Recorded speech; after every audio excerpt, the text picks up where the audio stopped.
Hello friends, welcome to Anurag Khele YouTube channel. और आज हम आपके लिए लेके आए न्यूज़पेपर एनालिसिस 27 अगस्त का। 27 अगस्त की जो पहली खबर है हमारी, वो प्राइम मिनिस्टर मोदी से रिलेटेड है, जहां पर हम दो बातों को डिस्कस करेंगे। पहली बात जो है वो प्राइम मिनिस्टर मोदी की जो गुजरात विजिट है, जहां पर उन्होंने मारुति सुजुकी का जो प्लांट है उसको यहां पर विजिट किया। यहां पर मारुति सुजुकी जो एक ऑटोमोबाइल सेक्टर के अंदर में एक इंपॉर्टेंट प्लेयर है, यहाँ पर उनके प्लांट के विजिट के दौरान यहाँ पर प्राइम मिनिस्टर मोदी ने कहा कि जो रेयर अर्थ मिनरल्स की जो शॉर्टेज जो इंडिया के पास थी, क्योंकि यहाँ पर जो मोनोपोली है वो चाइना की है। चाइना वर्ल्ड का लगभग 90% जो रेयर अर्थ मिनरल्स है उनको प्रोड्यूस करता है, और यहाँ पर चाइना ने जो एक्सपोर्ट है उसका बैन कर दिया। यहाँ पर उन्होंने बताया कि जिस तरह से इंडिया और चाइना के बीच में जो रिश्ते सुधर रहे हैं, जब फॉरेन मिनिस्टर चाइना के यहाँ पर आए थे तो उसके बाद जो रेयर अर्थ मिनरल्स की जो शॉर्टेज है वो अब कम हो जाएगी, क्योंकि चाइना जो है वो एक्सपोर्ट करने को तैयार हो गया। ये लिमिटेड लेवल का सॉल्यूशन था। उसी की तरफ यहाँ पर प्राइम मिनिस्टर मोदी ने ये भी बताया कि इस बार के मॉनसून सत्र के दौरान जो उनकी सरकार है उन्होंने एक बिल यहाँ पर पास करवाया है, और वो बिल इसीलिए है कि लगभग 1200 ऐसी साइट्स है जहां पर जो रेयर अर्थ मिनरल्स पाए जा सकते हैं, तो यहाँ पर अब उसको फास्ट ट्रैक कर दिया गया है और जल्दी यहाँ पर एक्सप्लोरेशन भी शुरू हो जाए। यहाँ पर प्राइम मिनिस्टर मोदी ने जो शॉर्ट टर्म सॉल्यूशन और लॉन्ग टर्म सॉल्यूशन दोनों की तरफ बात की, और इसके साथ साथ उन्होंने मारुति सुजुकी का जो नया वर्जन है, जो ई वर्जन है, जो ई विटारा है, जो अब यहाँ पर गुजरात के अंदर में प्रोड्यूस होगी और लगभग 100 देशों के अंदर में यहाँ पर एक्सपोर्ट की जाएगी। जिस तरह से जापान है, ईयू है, यहाँ पर इंडियन मेक इन इंडिया जो गाड़ियां हैं वो वहां पर जाएंगी, और ये प्राइम मिनिस्टर मोदी की जो सरकार का जो मेक इन इंडिया कंसेप्ट है उसको यहाँ पर दिखाता है। उन्होंने कहा कि मारुति सुजुकी जो है वो यहाँ पर 70,000 करोड़ रुपए जो है वो यहाँ पर इन्वेस्ट करना चाहती है, और जिस तरह से मारुति सुजुकी के साथ साथ दो और कंपनी जो है उन्होंने साथ में मिलकर यहाँ पर जो लिथियम आयन का जो एक फैक्ट्री बनाई है वो भी एक इंपॉर्टेंट रोल प्ले करनी है। यहाँ पर प्राइम मिनिस्टर मोदी ने कहा कि मेक इन इंडिया जो गाड़ियां हैं वो अब देशों के अंदर में जाएंगी, और जिस तरह से अब लिथियम आयन बैटरी भी यहाँ पर प्रोड्यूस होगी, कल को जो इंडिया है वो नेट इंपोर्टर से नेट एक्सपोर्टर बन जाएगा। यहाँ पर उनकी सरकार जो है वो ऐसी मेक इन इंडिया स्कीम्स जो है उनको प्रमोट करती रहेगी, ताकि इंडिया के अंदर में जॉब्स भी आए और इंडिया जो है वो मैन्युफैक्चरिंग सेक्टर के अंदर में बढ़ सके।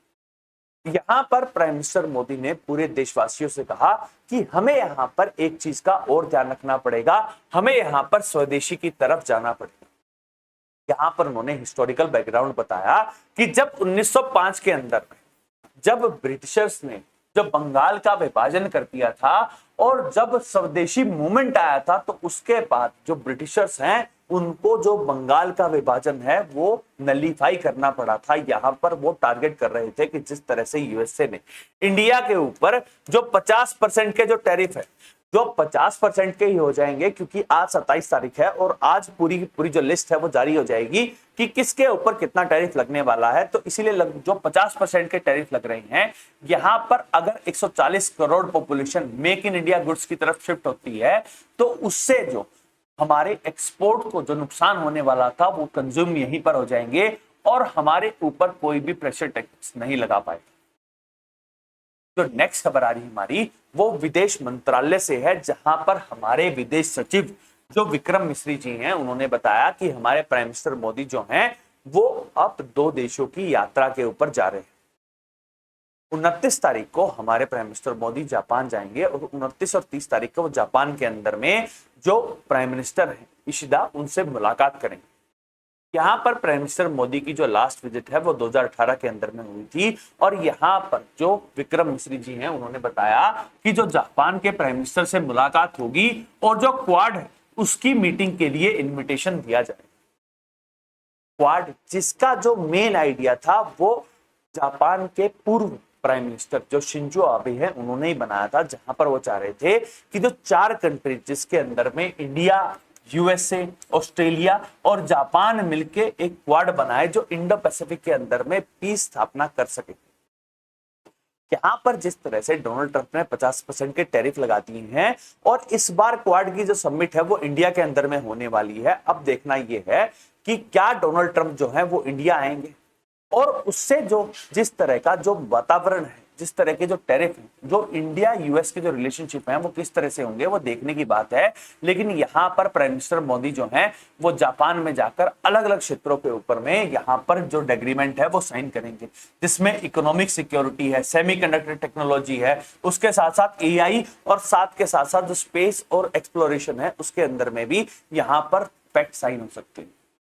यहाँ पर जो जापान का जो नया E10 वर्जन जो कोचेस बन रहे हैं वो भी इंडिया को ट्रांसफर कर सकता है जापान, और उससे रिलेटेड भी यहाँ पर बातचीत हो सकती है। इंडिया की जो पहली बुलेट ट्रेन है वो अहमदाबाद से मुंबई तक जाने वाली है, उसको भी जापानीज कंपनी ही बना रही है। और यहाँ पर अगर E10 जो कोचेस हैं वो इंडिया के अंदर में आएंगे तो उससे जो मैन्युफैक्चरिंग है वो भी बढ़ सकती है और इंफ्रास्ट्रक्चर के अंदर में भी एक काफी बूस्ट मिल सकता है।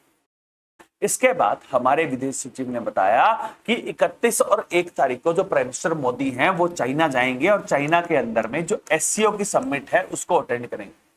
यहां पर उन्होंने ये भी कहा कि जो विदेश मंत्रालय इंडिया का है, इसके साथ साथ रशिया का विदेश मंत्रालय और चाइना का विदेश मंत्रालय जो है वो यहां पर बातचीत कर रहा है और ये सुनिश्चित करना चाहता है कि SCO जो है वो एक डिक्लेरेशन यहां पर साइन कर दे। SCO का मेन एम जब बना था तब ये था कि जो टेररिज्म है उसके खिलाफ यहां पर कार्रवाई हो और इकोनॉमिक कोऑपरेशन बन सके। यहां पर जिस तरह से जो पिछली बार जब डिफेंस मिनिस्टर्स की मीटिंग हुई थी, यहां पर हमारे राजनाथ सिंह जी गए थे लेकिन ज्वाइंट स्टेटमेंट नहीं आया था क्योंकि यहां पर जो पहलगाम अटैक है उसका मेंशन नहीं हुआ। इस बार इस तरह की गलती नहीं होनी चाहिए और यहां पर जो हमारा विदेश मंत्रालय है वो ये सुनिश्चित कर रहा है कि इंडिया के कंसर्न जो हैं वो ज्वाइंट डिक्लेरेशन में आएंगे, तभी प्राइम मिनिस्टर मोदी जो है यहां पर साइन कर सकते हैं। लेकिन सबसे जरूरी बात यह है कि जिस तरह से अब डोनाल्ड ट्रंप ने 50% के टैरिफ जो है वो इंडिया के ऊपर लगा दिए हैं, हम 2 इंपॉर्टेंट विजिट के ऊपर जा रहे हैं हमारे प्राइम मिनिस्टर मोदी। अगर हम यहां पर जापान के साथ एक पैक्ट साइन करते हैं, जो इंडियन गुड्स हैं वो जापान में जाते हैं और SCO के अंदर में जहां पर रशिया, इंडिया, चाइना जो RIC ग्रुप है वो अगर रिवाइव हो जाता है और तीनों का एक ग्रुप बन जाता है तो उससे जो इंडियन एक्सपोर्ट्स को नुकसान हो रहा है वो फाइनली कम, और ओवरऑल इसका जो भी इंपैक्ट पड़ेगा वो मैं आपके लिए आऊंगा। अब हम चलते हैं नेक्स्ट न्यूज की तरफ। जो नेक्स्ट न्यूज है हमारी वो आज 27 अगस्त है और 27 अगस्त को जो 50% के जो टैरिफ हैं वो लग जाएंगे इंडिया के ऊपर। यहां पर एक विस्तृत रिपोर्ट आई है जहां पर हिंदू और इंडियन एक्सप्रेस के अंदर में यह बताया गया है कि किस किस सेक्टर के ऊपर कितना जो इंपैक्ट है वो पड़ सकता है। यहां पर सबसे पहले मैं आपको बता दूं कि इंडिया का जो फार्मास्यूटिकल सेक्टर है, IT सेक्टर है और जो इलेक्ट्रॉनिक सेक्टर है उसके ऊपर कोई भी जो टैरिफ है वो नहीं लगे। यहां पर अभी जो टैरिफ लगे हैं वो इन सेक्टर्स के ऊपर लगे हैं, जिसके अंदर में सबसे पहले आता है टेक्सटाइल और अपील्स। यहां पर इंडिया का जो ट्रेड है वो लगभग $11 बिलियन का होता है। अगर यूएसए के टैरिफ इसी तरह से लगते हैं तो उसकी वजह से अगर 50% के टैरिफ लगेंगे तो इंडियन गुड्स जो हैं वो महंगे हो जाएंगे और उसका गेन किसको होगा इसके बारे में बताता हूं। जब हम टेक्सटाइल की बात करते हैं तो इसका जो नुकसान है वो गुड़गांव, नोएडा, लुधियाना, जयपुर जहां पर जो टेक्सटाइल के मैन्युफैक्चरिंग हब है वहां पर इंपैक्ट पड़ेगा। लेकिन जो गेन है वो पड़ोसी देश Bangladesh, Vietnam, Mexico, El Salvador इन सारी कंट्रीज को हो सकता है, क्योंकि यहां पर जो टैरिफ है वो कम है। एक बात मैं आपको सुनिश्चित अभी कर देता हूं कि इंडिया के ऊपर जो टैरिफ है वो 50% लग चुके हैं। जितने भी देश जो गेन करने वाले हैं उनके ऊपर जो टैरिफ है वो मैक्सिमम जो है वो 30% सिर्फ चाइना के ऊपर लगे हुए हैं, बाकी सबके ऊपर 25%, 20%, 19%, 15% यही टैरिफ लगे। अब अगर इतना फर्क जो है उसी की वजह से जो इंडिया के ऊपर जो इंपैक्ट है वो ज्यादा हो सकता है। हर एक क्षेत्र के ऊपर में बातचीत करते हैं। दूसरा जो सेक्टर है वो गोल्ड का सेक्टर है, जहां पर इंडिया का जो एक्सपोर्ट है गोल्ड डायमंड इंडस्ट्री के अंदर में लगभग $10 बिलियन का जो ट्रेड है वो हम करते हैं। यहां पर जो सूरत है वो सबसे बड़ा हब है और डायमंड इंडस्ट्री के अंदर में सूरत, जयपुर के ऊपर में इंपैक्ट पड़ेगा, लेकिन इसका गेन जो है वो इजराइल, बेल्जियम को मिल सकता है। इसके बाद आता है मशीनरी और एग्रीकल्चर। यहां पर लगभग $6.5 बिलियन का जो ट्रेड है वो दोनों सेक्टर करते हैं अलग अलग तरह से, लेकिन इसका इंपैक्ट कहां पड़ेगा? जो मशीनरी का मामला है वहां पर वियतनाम और चाइना है वो यहां पर गेन कर सकते हैं। वहीं पर जो दूसरी बात है हमारे एग्रीकल्चर और प्रोड्यूस फूड के अंदर में यहां पर EU गेन कर सकता है, मेक्सिको गेन कर सकता है।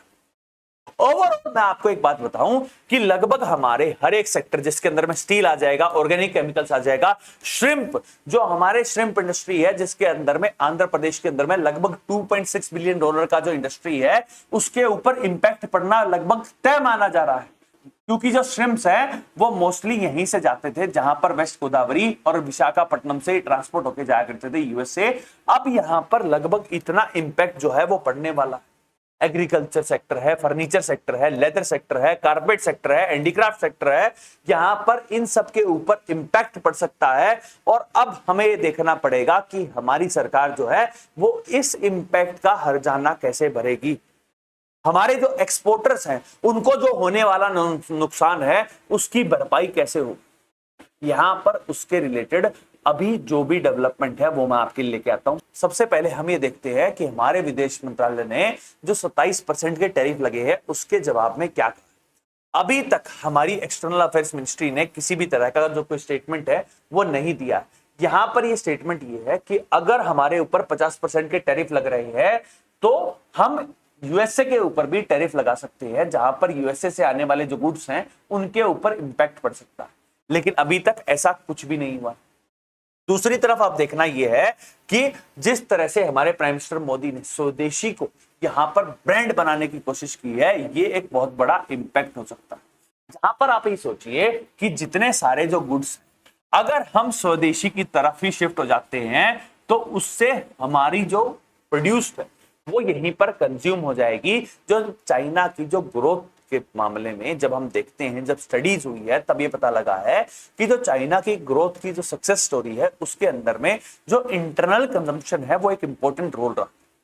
इसके साथ साथ हम और क्या कर सकते हैं, दूसरी तरफ हम ये देख सकते हैं कि हम और फ्री ट्रेड एग्रीमेंट कर सकते हैं और ज्यादा मार्केट को एक्सप्लोर कर सकते हैं।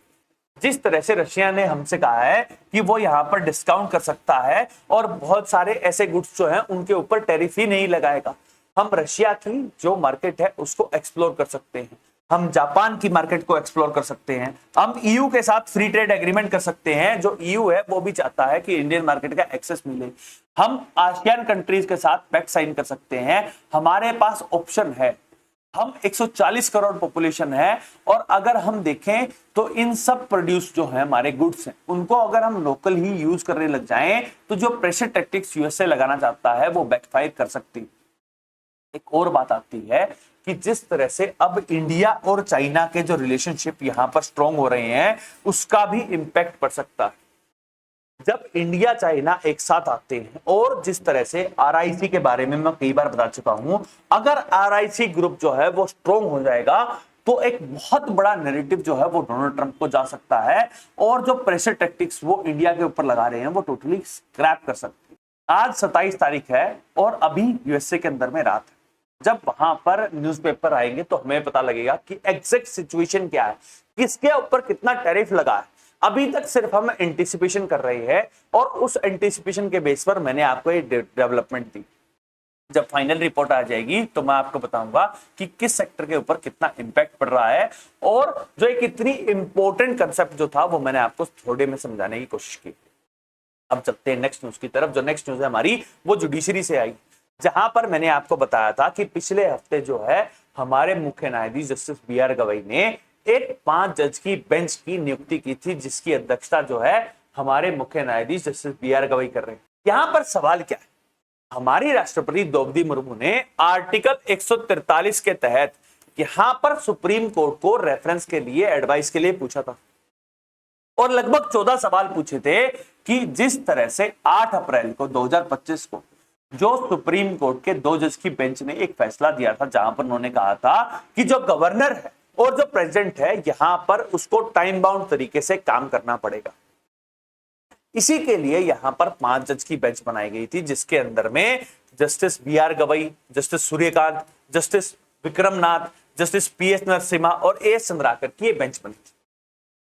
यहां पर पक्ष विपक्ष में हर एक तर्क दिए गए थे, जहां पर अब जो प्रेसिडेंट के जो क्वेश्चन है इसके सपोर्ट के अंदर में कई सारे स्टेट आए, जहां पर अब राजस्थान, महाराष्ट्र, छत्तीसगढ़, गोवा, हरियाणा और पुडुचेरी यूनियन टेरिटरी जो है यहां पर वो चाहती थी कि जो प्रेसिडेंट ने जो सवाल पूछे हैं वो सही है और यहां पर जुडिशरी को इंटरवेन नहीं करना चाहिए।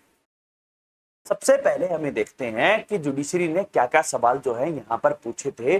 सबसे पहला सवाल उन्होंने पूछा कि आप एक बात बताइए कि चुनी हुई सरकार ने एक बिल बनाया, 2020 में पास हो चुका है, 2025 चल रहा है, और अगर उसके ऊपर गवर्नर असेंट नहीं कर रहे हैं, जो वीटो पावर का एक्सरसाइज कर रहे हैं, क्या ये सही है? दूसरा उन्होंने सवाल पूछा कि जो गवर्नर है अगर उसके पास ये पावर है कि वो साइन ना करे, तो क्या वो मनी बिल को भी इसी एम्बिट के अंदर में रख सकता है? तीसरा उन्होंने ये पूछा कि जब हमारे पास ये अधिकार आ चुका है कि हम आर्टिकल 356 जो है, जो गवर्नर रूल से रिलेटेड है, उसके ऊपर हम व्याख्या कर सकते हैं, क्योंकि एसआर बोमई का केस हमारे सामने है, तो यहां पर हम आर्टिकल 200 और 201 के ऊपर में क्यों नहीं चर्चा कर सकते हैं? ये कुछ सवाल जो हैं वो सुप्रीम कोर्ट के द्वारा पूछे गए थे। यहां पर उसके जवाब आए, जहां पर पहला सवाल जो है वो मनी बिल से रिलेटेड, मैं आपको बताता हूं। यहां पर जो वकील हैं उन्होंने कहा कि जो मनी बिल है वो आर्टिकल 200 और 201 के तहत नहीं आता है, उसके अंदर में आर्टिकल 207 भी है। आर्टिकल 207 ये कहता है कि जब भी गवर्नर जो है, आर्टिकल 207 ये कहता है कि अगर कोई मनी बिल या फाइनेंस बिल को प्रस्तुत करना चाहती है स्टेट गवर्नमेंट, तो यहां पर गवर्नर के साथ एक स्वीकृति लेगी, और स्वीकृति लेने के बाद जो लैंग्वेज, जो स्वीकृति ली गई है, उसी को रेप्लिकेट किया जाता है, और इसीलिए जो गवर्नर है वो असेंट कर देता है। यहां पर जो एडवोकेट हरीश साल्वे जी हैं उन्होंने कहा कि यहां पर मनी बिल के ऊपर भी असेंट देने से मना कर सकते हैं गवर्नर, अगर उन्हें लगे कि जो बिल उनके सामने प्रस्तुत किया गया था और जो अब आया है उसकी अगर लैंग्वेज में बदलाव किया जा सकता है, तो यहां पर यह अधिकार जो है ये गवर्नर के पास होना चाहिए। दूसरी जब बात थी कि आर्टिकल 356 जो है वो सुप्रीम कोर्ट के एम्बिट में आ गया, 200 और 201 क्यों नहीं है? यहां पर उन्होंने कहा कि अगर मान लीजिए किसी स्टेट गवर्नमेंट का कॉन्फ्लिक्ट चल रहा है गवर्नर के साथ, और उन्होंने, जो गवर्नर है, उन्होंने असेंट के लिए भेज दिया है राष्ट्रपति के पास। ऐसा बहुत बार देखा गया है कि जो स्टेट गवर्नमेंट है यहां पर राष्ट्रपति के पास नहीं जाती है, अपने केस को प्रेजेंट नहीं करती, अपने बिल को प्रस्तुत नहीं करती है। यहां तक कि यह देखा गया है कि जो स्टेट गवर्नमेंट है वो गवर्नर के पास जाकर कन्विंस करने की भी कोशिश नहीं करती है, प्रेजेंट भी नहीं करती है कि यहां पर कोई बदलाव करने चाहिए या नहीं करने चाहिए। क्या उनका तर्क है? जब वो नहीं बताएंगे, और यहां पर जो पॉलिटिकल गेन को अश्योर करने के लिए जब सरकारें ऐसा काम कर रही हैं, तो यहां पर 200 और 201 जो आर्टिकल है, यहां पर डिस्क्रिशनरी पावर जो है वो गवर्नर को मिलनी चाहिए। यहां पर जो टाइम का गैप था, जहां पर एक आ गया कि अगर 2020 का कोई बिल है, 2025 तक अभी तक उसके ऊपर साइन नहीं किया गया है, यहां पर जो वकील हैं उन्होंने कहा कि जो ये काम है ये पार्लियामेंट का काम है। पार्लियामेंट यहां पर कोई कानून बनाएगी और उसके बाद ही यह तय किया जाएगा कि यहां पर गवर्नर के ऊपर क्या करना चाहिए। अब यहां पर जो बहस है वो कंप्लीट हो चुकी है। अब देखना यह है कि 5 जज की बेंच जो है वो क्या एडवाइस जो है वो प्रस्तुत करती है राष्ट्रपति के पास, और यहां पर ये जो जजमेंट आएगी, जो भी एडवाइस आएगी, वो इंपॉर्टेंट इसलिए हो जाती है क्योंकि यहां पर जो सुप्रीम कोर्ट है वो ये डिसाइड करेगा कि उसके पास कितनी पावर है। और अगर यहां पर सुप्रीम कोर्ट जो एडवाइस के अंदर में कहता है कि गवर्नर और पार्लियामेंट के, गवर्नर और राष्ट्रपति के पास भी जो टाइम फ्रेम अगर डिसाइड कर देता है, तो यहां पर सुप्रीम कोर्ट जो है वो सुप्रीम हो जाएगा। यहां पर वो ये डिक्टेट कर रहा है कि राष्ट्रपति और गवर्नर को भी किस तरह से काम करना चाहिए। इसीलिए ये जो जजमेंट है ये इंपॉर्टेंट है, और जब भी इससे रिलेटेड जो भी डेवलपमेंट होगी वो मैं आपके लिए आऊंगा। तो नेक्स्ट खबर आ रही है हमारी, वो हमारे होम मिनिस्टर अमित शाह जी ने एक रिमार्क दिया था, जहां पर उन्होंने कहा कि ऑपोजिशन पार्टी के जो वाइस प्रेसिडेंट के जो कैंडिडेट हैं पी सुदर्शन रेड्डी, उन्होंने एक जजमेंट पास की थी जिसका नाम था सल्वा जलोन जजमेंट। और कल मैंने आपको बताया था कि लगभग 18 ऐसे जज थे जिसके अंदर में सुप्रीम कोर्ट, हाई कोर्ट के जज थे, जहां पर उन्होंने डिफेंड किया था कि जस्टिस रेड्डी ने जो यहां पर जो स्टेटमेंट दी थी, जो यहां पर जजमेंट दी थी, यहां पर होम मिनिस्टर को कोई भी रिमार्क नहीं देना चाहिए। अब यहां पर 56 ऐसे फॉर्मर जजेस हैं जिसके अंदर में कुछ चीफ जस्टिस ऑफ इंडिया भी रहे हैं। यहां पर उन्होंने जो 18 जजेस ने जो रिमार्क दिए हैं उसको स्लैम किया। यहां पर उन्होंने कहा कि जो जस्टिस रेड्डी है वो पॉलिटिकल एम्बिशन को रखते हैं, और जब आप पॉलिटिकल एम्बिशन को रखते हैं तो आपके ऊपर जो भी लांछन लगाए जाएंगे, जो भी आपसे सवाल पूछे जाएंगे, तो आप अपना डिफेंड कीजिए। यहां पर जो 18 जजेस यहां पर आए हैं ये टोटली गलत है। आप एक बात बताइए कि जब कोई इंसान अब पॉलिटिकल एम्बिशन के ऊपर में आया और उनके ऊपर अगर सवाल उठा रहे हैं तो क्या आप सुप्रीम कोर्ट को यहां पर घसीट के लेके आएंगे? आप पॉलिटिकल इंटेंशन से आए हैं तो आप अपने ही बचाव कीजिए। जो 18 जजेस ने यहां पर किया है टोटली गलत है।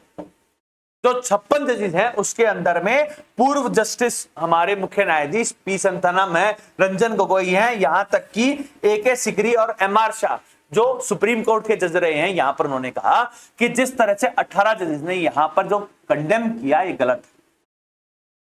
सुप्रीम कोर्ट और जुडिशरी जो है वो एक टेंपल की तरह है।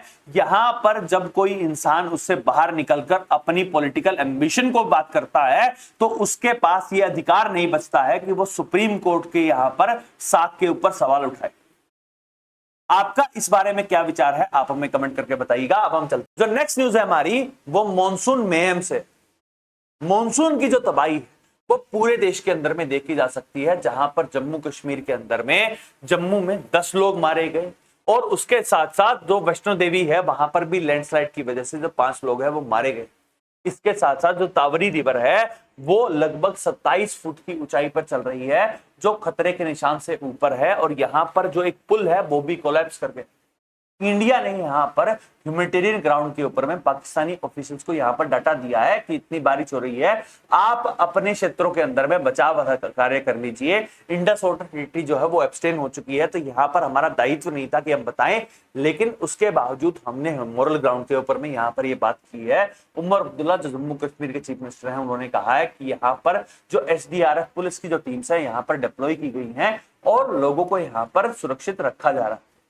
वहीं पर हिमाचल प्रदेश के अंदर में भी लैंडस्लाइड, फ्लैश फ्लड्स के कई सारे इंसिडेंट देखे गए, जहां पर अब जो कुल्लू मनाली के बीच में जो नेशनल हाईवे नंबर 3 है वो पूरी तरह से कट चुका है। यहां पर हिमाचल प्रदेश के जो 3 डिस्ट्रिक्ट है जिसके अंदर में कांगड़ा, चंबा, मंडी, यहां पर रेड अलर्ट जारी कर दिया गया है और ऑरेंज अलर्ट जारी कर दिया गया है। शिमला, सोलन और इन सब एरियाज के अंदर यहां पर जिस तरह से जो बारिश इस बार बहुत ज्यादा हो रही है उसका असर जो है वो व्यापक तौर पर देखा जा रहा है, और अब ये सुनिश्चित करना पड़ेगा कि जो नुकसान हुआ है यहां पर कैसे भरपाई होगी। वहीं पर छत्तीसगढ़ के अंदर में भी कल फ्लैश फ्लड की वजह से एक फैमिली के जो 4 लोग हैं मारे गए, जिसके अंदर में 3 बच्चे भी थे। पंजाब के अंदर भी जो फ्लड्स की वजह से जो स्कूल्स और कॉलेजेस हैं यहाँ पर बंद कर दिए गए हैं। इस तरह का जो त्राहिमाम है वो मॉनसून की वजह से हो रहा है पूरे देश के अंदर। जो नेक्स्ट खबर आ रही है हमारी वो इंडिया US रिलेशनशिप से रिलेटेड है, जहां पर इंडिया और USA के बीच में 2+2 डायलॉग होता है। यहां पर ये जो डायलॉग है ये आज बुधवार को होगा, और यहां पर इंडिया जो है वो हमारे विदेश मंत्री और डिफेंस मिनिस्टर जो हैं वो अपने काउंटर पार्ट से मिलेंगे, और यहां पर टैरिफ वॉर के बीच में जो इंडिया और USA है वो डिफेंस और एनर्जी के क्षेत्र के ऊपर में बातचीत कर सकते हैं। जो नेक्स्ट खबर है वो GI टैग से रिलेटेड है, ज्योग्राफिकल इंडिकेटर टैग। अगर किसी भी प्रोडक्ट को ये मिल जाता है तो उससे उसके क्षेत्र के अंदर में जो उगने वाला जो भी प्रोडक्ट होता है उसके पूरे के पूरे रीजन को उसका बहुत बड़ा फायदा मिलता है। अब यहाँ पर जो कुटियाड़ी कोकोनट जो है उसको यहाँ पर अब GI टैग मिल जाएगा, और उसकी वजह से ये पूरा जो रीजन है उसके अंदर में काफी इसका प्रोडक्शन भी बढ़ेगा और इसके प्राइसेस के अंदर में भी काफी इंपैक्ट पड़ेगा। जो नेक्स्ट खबर आ रही है वो दिल्ली से है, जहां पर दिल्ली के जो आम आदमी पार्टी के नेता सौरभ भारद्वाज जी हैं उनके घर के ऊपर में ईडी ने यहाँ पर रेड की है। सौरभ भारद्वाज जो हैं वो हेल्थ मिनिस्टर रहे थे। यहाँ पर हेल्थ मिनिस्ट्री के अंदर में कुछ फंड्स की अनियमितता थी, और यहाँ पर जब उनकी सरकार थी जो विजेंद्र गुप्ता जो हैं उन्होंने यहाँ पर एक कंप्लेंट फाइल की थी कि जो हेल्थ मिनिस्ट्री है उसके अंदर में कुछ गड़बड़ चल रही है, और यहाँ पर ईडी ने इसी बेस पर जो सौरभ भारद्वाज जो हेल्थ मिनिस्टर थे उनके घर के ऊपर में यहाँ पर रेड डाली। यहाँ पर आम आदमी पार्टी की नेता और पूर्व चीफ मिनिस्टर जो आतिशी हैं उन्होंने कहा कि जो ईडी ने यहाँ पर कार्रवाई की है ये वेंडेटा के तहत की है, और यहाँ पर कोई भी जो केस है वो नहीं बनता था। अब देखना ये होगा कि सौरभ भारद्वाज उस लिस्ट में जारी हो गए हैं जहां पर आम आदमी पार्टी के जो कन्वीनर हैं अरविंद केजरीवाल वो ईडी की हिरासत में रह के आए हैं, मनीष सिसोदिया, सत्येंद्र जैन, संजय सिंह, और अब सौरभ भारद्वाज के घर के ऊपर में जो ईडी के छापे पड़े हैं, इससे क्या डेवलपमेंट होगी। और आम आदमी पार्टी जो दिल्ली के अंदर में अपना ग्राउंड पूरी तरह से खो चुकी है और अब उनकी जो सरकार है वो सिर्फ पंजाब के अंदर में चल रही है, क्या इसका इंपैक्ट पड़ता है। जो भी डेवलपमेंट होगी वो हम आपके लिए आएंगे। जो नेक्स्ट खबर आ रही हमारी वो हमारे इंडिजिनियसली मेड जो तेजस एयरक्राफ्ट है उससे रिलेटेड है। यहाँ पर जो इंडिया है वो जीई मोटर्स के साथ अब फाइनली एक एग्रीमेंट करना चाहती है और ये सुनिश्चित करना चाहती है कि 62,000 करोड़ रुपए में जो जीई इलेक्ट्रिकल्स है वो यहाँ पर जो इंजन्स है वो तेजस एयरक्राफ्ट के लिए प्रोवाइड करते, ताकि हम जल्दी से जल्दी उनकी मैन्युफैक्चरिंग कर सके और इंडियन एयरफोर्स के अंदर में वो इंडक्ट हो सके। जो नेक्स्ट खबर आ रही है हमारी वो बिहार से है, जहां पर बिहार के जो कैबिनेट है उसने क्लियर कर दी है new industrial investment promotion package. यहां पर नीतीश कुमार ने कहा कि वो चाहते हैं कि बिहार के अंदर में जो इंडस्ट्रीज यहां पर आए उनको ये पैकेज दिया जाए। यहां पर एक क्लस्टर बनाया जाएगा जहां पर उनको इन्वेस्टमेंट के ऊपर में काफी दिन तक टैक्स में रिबेट मिलेगी और जो नीतीश कुमार जी हैं वो चाहते हैं बिहार जो है वो इंडस्ट्रियल हब के तौर पर डेवलप किया जाए। जो नेक्स्ट खबर आ रही है हमारी वो झारखंड से है, जहां पर झारखंड की जो सरकार है उन्होंने यहाँ पर विधानसभा में जो बिहार के अंदर में जो एसआईआर हो रहा है उसके खिलाफ यहाँ पर एक जो असेंबली में बिल है वो पास कर दिया है। यहाँ पर उन्होंने कहा कि जिस तरह से बिहार में एसआईआर हो रही है यहाँ पर झारखंड के अंदर में किसी भी तरह की एसआईआर की जो प्रक्रिया है उसको नहीं होने दिया जाएगा। अब यहां पर देखना यह होगा कि जो इलेक्शन कमीशन है उसने अब बिहार एसआईआर के बाद जो नेक्स्ट एसआईआर है वो उड़ीसा के अंदर में करनी शुरू कर दी है। अब देखना यह है कि जब इलेक्शन कमीशन झारखंड की एसआईआर को करेगा तो क्या जो ये बिल रेजोल्यूशन जो पास किया है स्टेट गवर्नमेंट ने क्या वो इंप्लीमेंट कर पाएगा या नहीं कर पाएगा। अब चलते हैं नेक्स्ट न्यूज की तरफ। जो नेक्स्ट न्यूज है वो इंटरनेशनल न्यूज से रिलेटेड है, जहां पर जो पहली खबर है वो इजराइल से आई है। इजराइल ने जो गाजा सिटी है वहां पर जो अटैक है उसको इंटेंसिफाई कर दिया है और यहां पर ये देखा गया है कि गाजा के अंदर में जो रहने वाले लोग हैं वो भागकर अब इजिप्ट वाले बॉर्डर की तरफ जा रहे हैं, जहां पर जो गाजा सिटी है उसके अंदर में रहने वाले लोग जो है वो बहुत ज्यादा कम बताए। यहाँ पर एक चीज और देखी गई है, जहां पर इजराइल के खिलाफ अब जो प्रोटेस्ट है वो तल अवीव जो उनकी कैपिटल है वहां पर भी हो रहे हैं, जहां पर जो लोग हैं वो चाहते हैं कि हमास के साथ एक डील की जाए और जो हॉस्टेजेस है और सीज फायर है वो जल्दी जल्दी होना चाहिए। जो एक और खबर आ रही है जहां पर अब वेस्ट बैंक जो है, वेस्ट बैंक की जो रेमल्ला जो सिटी है वहां पर भी इजरायली फोर्सेस ने अटैक कर दिया है और अब देखा ये जा रहा है कि जो इजराइल है वो फिलिस्तीन का जो 2 रीजन है वेस्ट बैंक वहां पर जो E10 कंस्ट्रक्शन है उसको शुरू कर दिया है, गाजा सिटी को कैप्चर कर रहा है। अब रहमल्ला जो सिटी है वहां पर भी बॉम्बिंग कर रहा है। यहाँ पर जो इजराइल है वो ग्रेटर इजराइल की तरफ बढ़ता जा रहा है और फिलिस्तीन का जो नामो निशान है उसको खत्म कर रहा है। अब हम चलते हैं नेक्स्ट न्यूज की तरफ। जो नेक्स्ट न्यूज है वो डोनाल्ड ट्रंप से है, जहां पर डोनाल्ड ट्रंप ने अब रशिया और चाइना से अर्ज किया है कि वो डीन्यूक्लियराइजेशन की तरफ चले। यहाँ पर डोनाल्ड ट्रंप है वो चाहते हैं कि विश्व के अंदर में शांति रहे और इसीलिए जो न्यूक्लियर प्रोग्राम है जो एटम बम है उनको यहाँ पर वो कम करना चाहते हैं। जो नेक्स्ट खबर आ रही है हमारी वो भी यूएसए से है, जहां पर डोनाल्ड ट्रंप ने जो फेडरल गवर्नर हैं कुक उनको यहाँ पर हटाने की बात की। यहाँ पर जो सबसे जरूरी बात ये आती है कि जो फेडरल गवर्नर है, जो फेडरल बैंक की जो गवर्नर है उनको हटाने का जो अधिकार है वो डोनाल्ड ट्रंप के पास नहीं है और यहाँ पर उनको इसलिए हटाया जा रहा है क्योंकि 2021 के अंदर में यहाँ पर उनका कोई लोन का मामला था जहां पर उनको मॉर्गेज रखना था और यहाँ पर जो फेडरल बैंक है उनको यहाँ पर लोन देने से मना कर दिया था। और अब जो डोनाल्ड ट्रंप है वो एक डिक्टेटर की तरह यहाँ पर काम कर रहे हैं।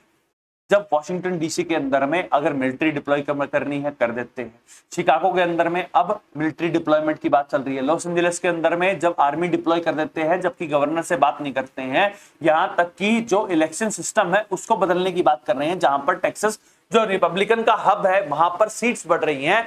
और एक और बात कि पूरे विश्व के ऊपर में जो टैरिफ है वो लगा दिए हैं और यहां पर डोनाल्ड ट्रंप अपने हिसाब से ही काम कर रहे हैं। यहां पर अब देखना पड़ेगा कि डोनाल्ड ट्रंप जो यूएसए के राष्ट्रपति है और यूएसए अपने आप में डेमोक्रेसी की सबसे बड़ी मिसाल बनता है, वहां पर किस तरह से काम चल रहा है।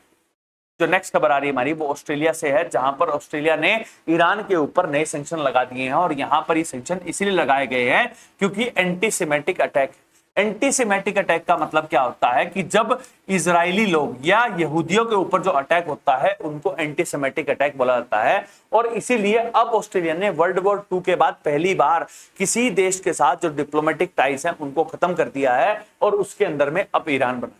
वहीं पर जो ईरान के जो डिप्लोमेट्स हैं वो अब न्यूक्लियर टॉक के ऊपर में बातचीत कर रहे हैं, वो यूरोपियन लीडर्स के ऊपर में। जिस तरह से जर्मनी, फ्रांस और यूके ने ईरान के ऊपर जो सैंक्शन लगा दिए हैं यहां पर उनसे बचने के लिए जो ईरान के डिप्लोमेट हैं अब यहां पर बातचीत कर रहे हैं। जो नेक्स्ट खबर आ रही है पाकिस्तान से है, जहां पर 2 लाख लोगों को अब सुरक्षित बचाया गया है, क्योंकि जो पाकिस्तान का पंजाब है वहां पर जो पानी है वो बहुत ज्यादा राइज कर गया। मैंने आपको बताया था कि जो हमारे ऑफिशियल्स हैं इंडस वाटर ट्रीटी एब्सटेन हो चुकी है, लेकिन यहां पर हमने एक आधिकारिक डाटा जो है वो इंडियन हाई कमिश्नर के थ्रू यहां पर पहुंचाया था और उसकी वजह से लगभग 2 लाख लोगों को बचाया जा सकता। जो लास्ट खबर आ रही है हमारी वो श्रीलंका से है, जहां पर श्रीलंका के पूर्व राष्ट्रपति जो रानिल विक्रमसिंघे हैं उनको यहां पर अरेस्ट कर लिया गया था और अरेस्ट किया गया था करप्शन के चार्जेस में। अब फाइनली उनको यहां पर बेल जो है वो मिल गई है। यहां पर उनको बेल हेल्थ ग्राउंड्स के ऊपर मिली। यहां पर पहले भी बता चुका हूं कि जो दशा नायक की जो इस समय प्राइम मिनिस्टर है उनके ऊपर बहुत सारे एलिगेशन लगाए जा रहे हैं, जहां पर वो यहां पर पॉलिटिकल वेंडेटा के तहत जो रानिल विक्रमसिंघे है उनके ऊपर ये कार्रवाई कर रही है। ओवरऑल इससे रिलेटेड जो भी डेवलपमेंट होगी वो आपके लिए आएंगे। That's all for today. Thank you very much and please subscribe to Anurag Khele YouTube channel. Thank you.